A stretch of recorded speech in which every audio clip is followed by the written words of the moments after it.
Hi there, could you do me a favour really quick? Would you pretty please subscribe to the show, leave me a 5-star rating if you like it, and share an episode or two with your bookish friends? Better yet, if you could drop a link to the show or to your favourite episode in your book club or bookish group chat, that works too. I promise it only takes a few seconds, it really helps the show, plus I'll be incredibly grateful for it. So thanks in advance, and now on to the episode.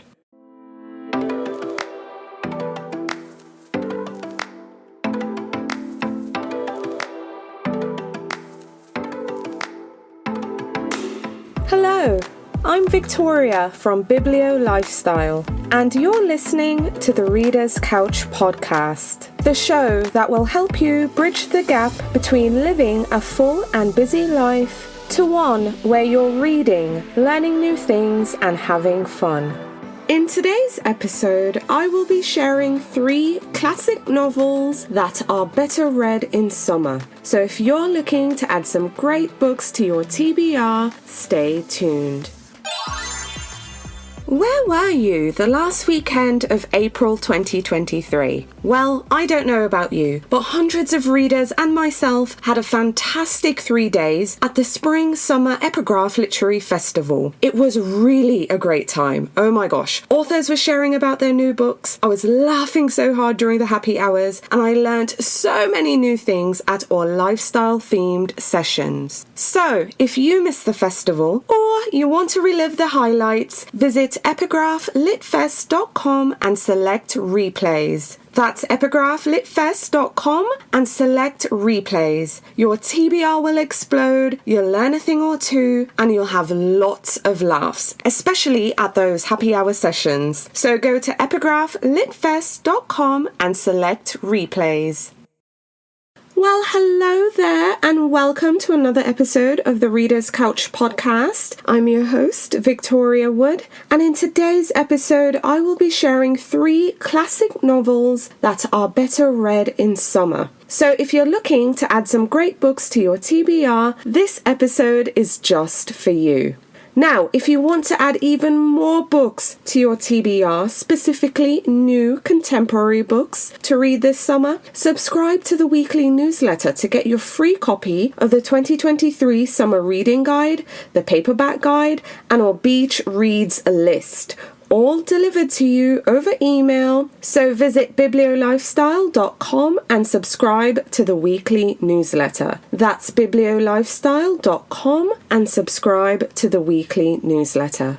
But today is all about classics, and I'm super excited to share with you 3 classic novels that are oh so good and are just better read in summer. So are you ready? Let's go!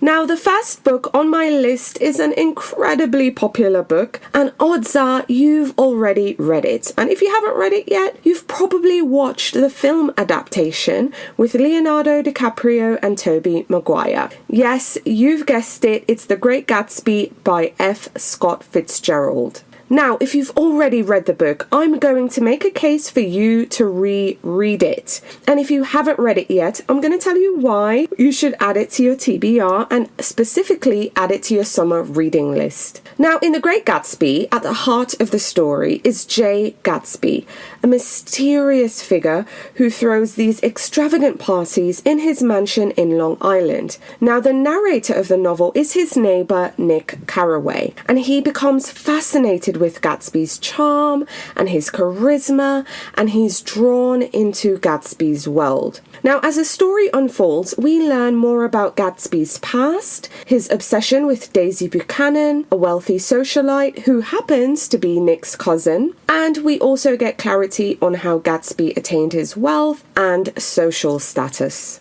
But in my opinion, more than the compelling storyline, I think The Great Gatsby is known for just its vivid and evocative writing style. Fitzgerald's use of symbolism, metaphor, imagery is just so masterful, and his descriptions of the characters and the settings really transport readers to a completely different place and time. Now, I truly believe that The Great Gatsby is a must read if you haven't read it already. But I'm also going to make a case for those readers who've already read the book, and I'm going to make a case for you to reread it. Now, I have several editions of The Great Gatsby, and I often feel that when it comes to classics, I think that editions really matter. And especially when you're going to reread a book, especially if it's a book you read in your youth and you're considering to reread now in adulthood. When it comes to editions, again, it's very important. You want an edition that's accessible, that has a great introduction that can provide insight for a reader without it being overly academic and dense. And if we're lucky,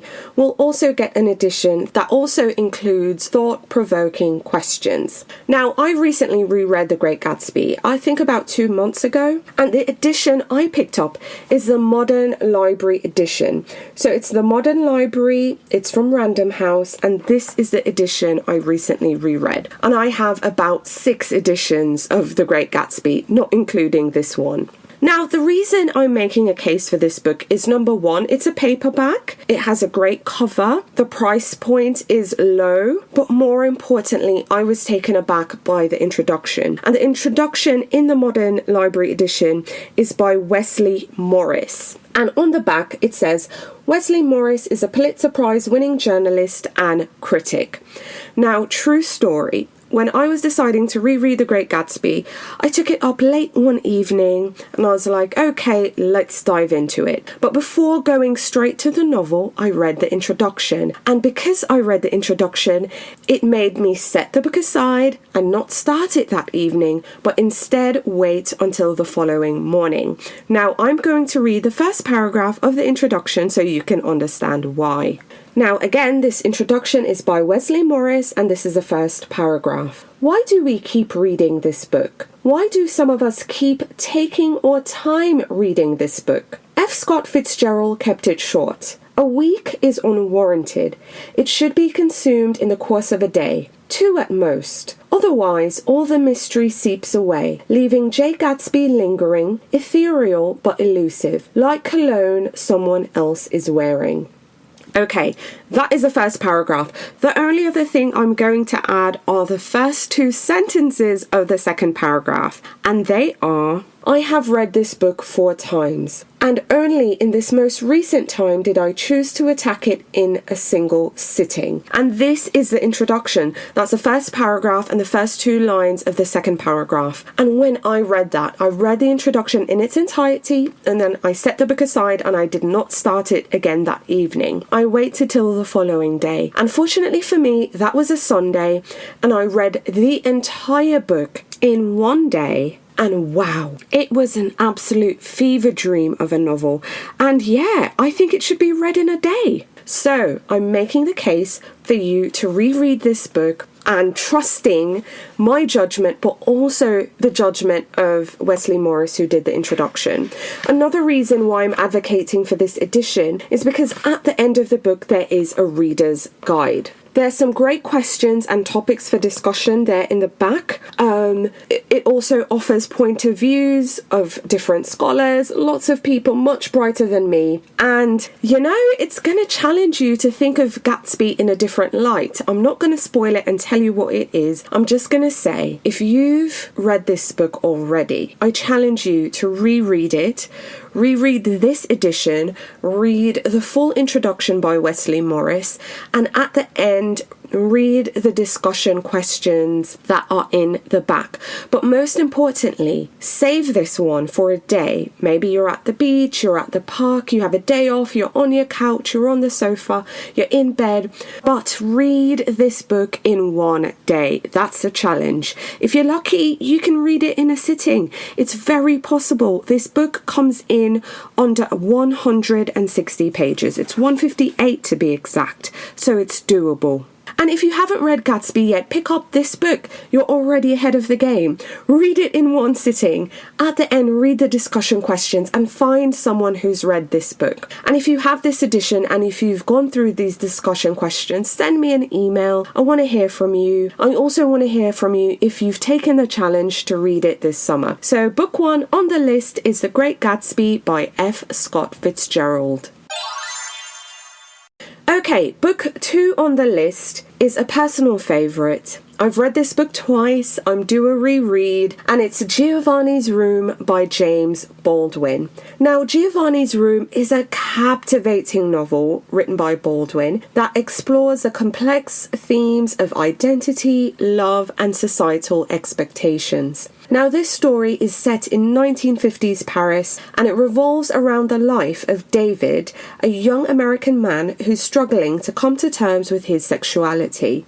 Now, David is engaged to a woman named Hella. However, he falls in love with a man named Giovanni, and we see how David finds himself torn between his love for Giovanni and him adhering to societal norms that condemn homosexuality. So we see him struggle with the societal expectations, with his own personal desires, and his fear of societal rejection. Now, along the way, we are also introduced to other characters that are also complex and multifaceted, and we see each of them grappling with their own conflicts and desires and them living up to society's expectations. Now, I have to say, throughout this novel, Baldwin highlights and balances the societal and cultural pressures that each character faces and how it makes it difficult for each individual to express their true selves and live their true authentic lives.